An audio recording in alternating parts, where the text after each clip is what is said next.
What's the craziest thing you seen out here? I saw somebody get shot. I don't know if he beat the block or what happened, but he was walking down the street. I guess it was the block that he had beat. Dude comes over, he says, "Yo, such and such, where's my money?" And it was a Spanish guy. He said, "I don't have it, Poppy, I don't have it."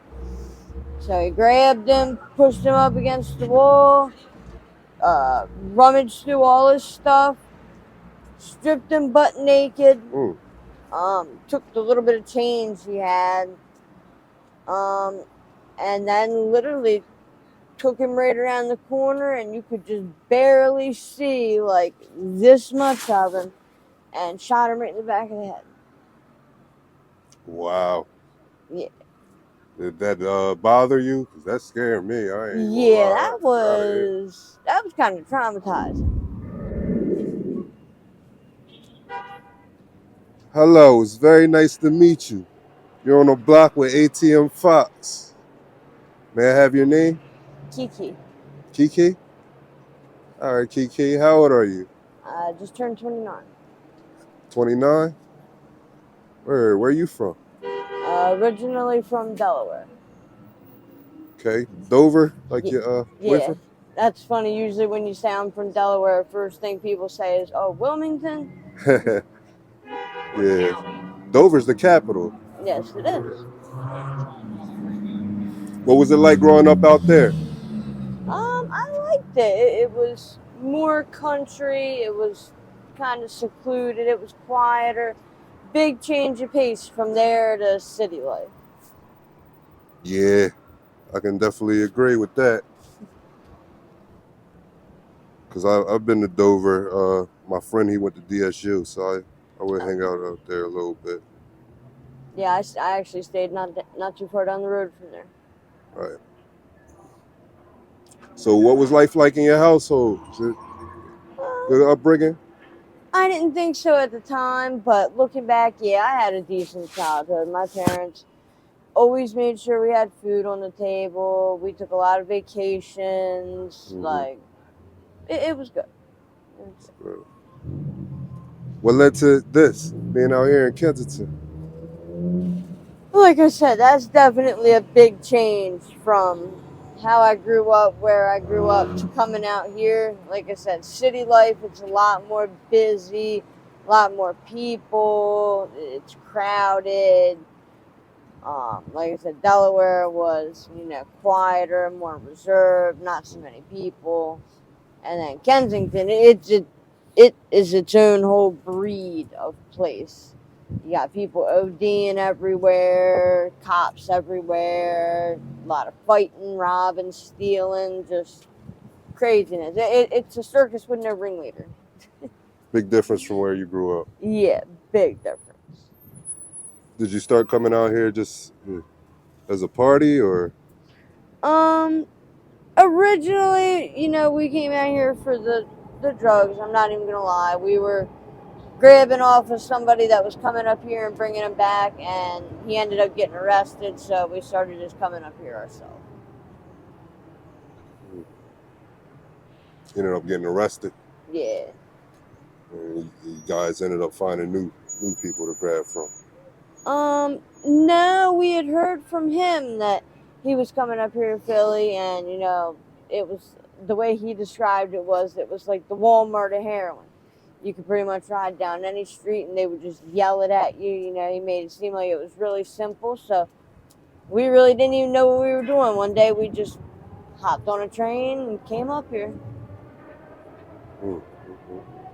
What's it like being homeless out here?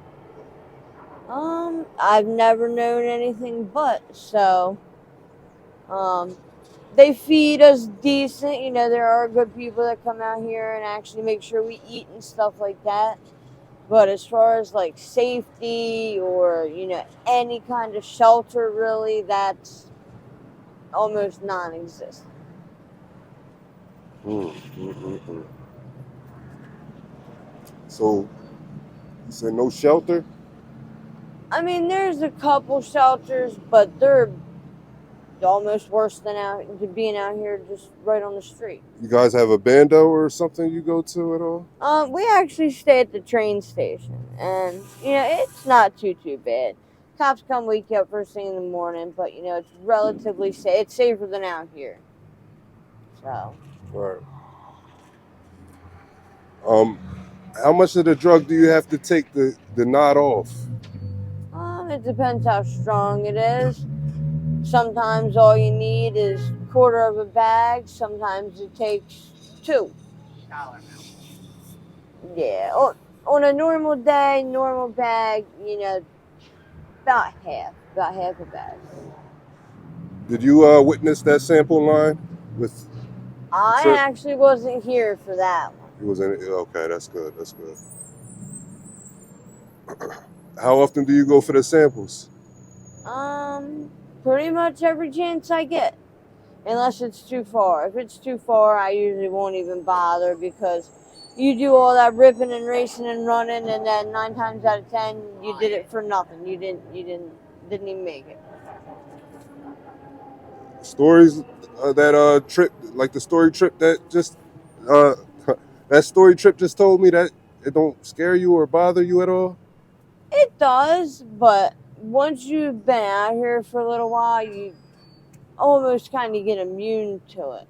It's sad to say, but Have you ever overdosed off a sample? I've never overdosed in general. Knock Okay. on wood. I'm sorry. I won't. What's a normal day like out here for you? Like I said, we usually stay in Center City, so Okay. wake up. Well, the cops wake you up in the train station. Get your stuff together, go out, panhandle, make a couple dollars. Come down here, get well, and then you basically just kind of repeat the process all day. Sounds really boring, but make money, get well, I'm make glad you money, get guys stick well. together. How much are you making daily? A lot less than we used to. When we first started coming up here, it wasn't too hard to make $50 in an hour. Now, I know me personally, I'm lucky if I can make 10 in an hour. Yeah. How about the jobs they give you out here for like street cleanup? Any, I feel like they're really biased about it. Like, even though they make it seem like they're cool with hiring homeless people, cool with hiring people that, have past drug experiences and stuff like that. They make it really difficult. Almost make you, like, the more you need the help, the harder they make it to get. mm-hmm. For some reason. Mm-hmm. What's the craziest thing you've seen out here? I saw somebody get shot. I don't know if he beat the block or what happened, but he was walking down the street. I guess it was the block that he had beat. Dude comes over, he says, "Yo, such and such, where's my money?" And it was a Spanish guy. He said, "I don't have it, Poppy, I don't have it." So he grabbed him, pushed him up against the wall, rummaged through all his stuff, stripped him butt naked, took the little bit of change he had, and then literally took him right around the corner, and you could just barely see like this much of him, and shot him right in the back of the head. Wow. Yeah. Did that bother you? 'Cause that scared me. That was kind of traumatizing. I hadn't been up here that long either, so that kind of startled me.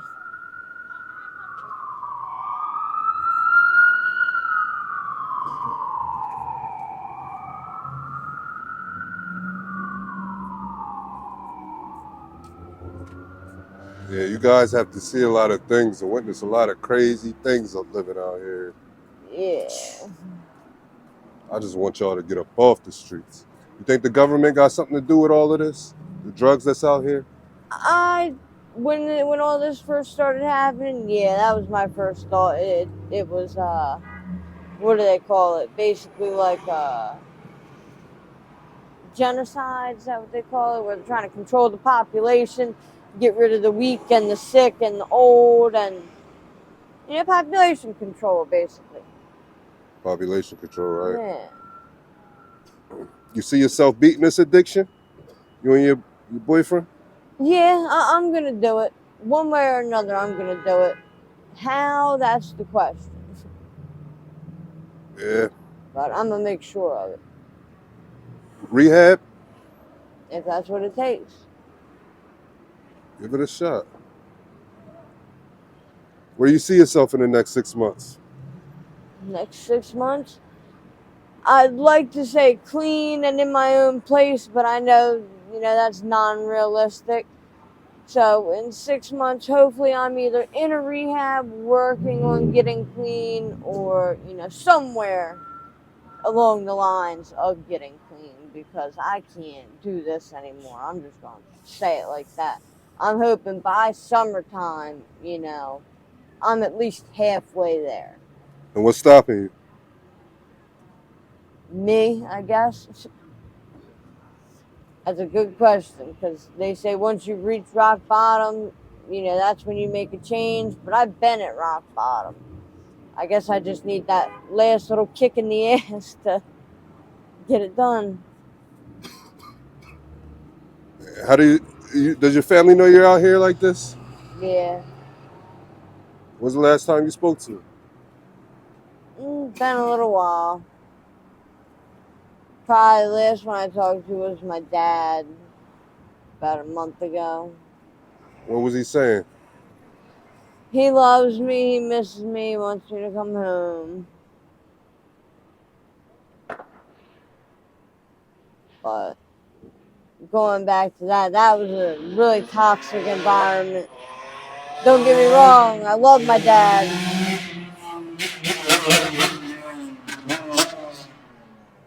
Don't get me wrong, I love my dad. Love my dad to death. But that environment was too toxic. That would have been more negative than positive. So, Why was it toxic? my grandmother was an alcoholic. My uncle smoked crack. My other uncle next door drank alcohol. Like, it was just a nightmare. Be up here to work on myself one way or another.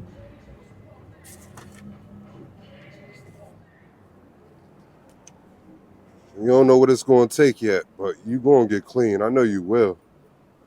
I know you will. I hope you find the courage and the willpower, you and your boyfriend, to make it up out of here. You got to do it for your son. Absolutely. Do it for him. Are you religious at all? I wasn't until I became homeless, basically. What religion did you pick up? Christian. Believe in God, Yep. Lord and Savior, Jesus Christ. Absolutely. He's going to get you up out of here. Yes, he will. I'd like to thank you for your time. Oh, I'm sorry, I forgot. One more question. If you could make 3 wishes right now, what would they be? I wish for me to get clean. Wish for health and safety for me and my boyfriend and my family. And I wish that, my son has a long, happy life and he's successful in whatever he does. Those are great wishes. I'd like to thank you for your time. You've done a wonderful interviewee for me, Kiki. God bless you. Thank you.